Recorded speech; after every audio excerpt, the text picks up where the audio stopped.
अस्सलाम वालेकुम हक़ मौजूद मां आहियां शाज़िया करीम मुंहिंजी तरफ़ां ऐं माइची बि जे तरफ़ां अमां सभिनी खे सक़ाफ़ती ॾिहाड़े जूं अणगणियूं वाधायूं हुजनि। मूंखे फ़ख़्रु आहे त मां सिंधी आहियां। मूंखे फ़ख़्रु आहे त मुंहिंजो जनमु सिंध धरती ते थियो आहे। मां पंहिंजे सक़ाफ़त खे, पंहिंजी तहज़ीब खे, पंहिंजी ॿोलीअ खे पंहिंजो सम्झां थी।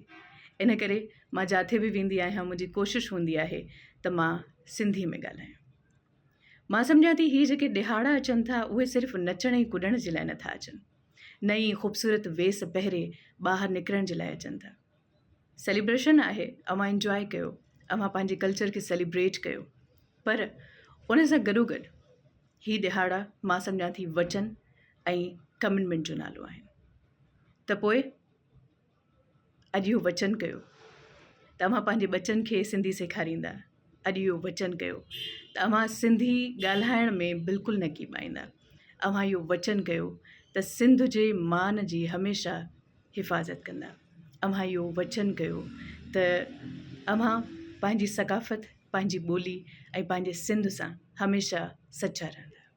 हक़ मौजूद।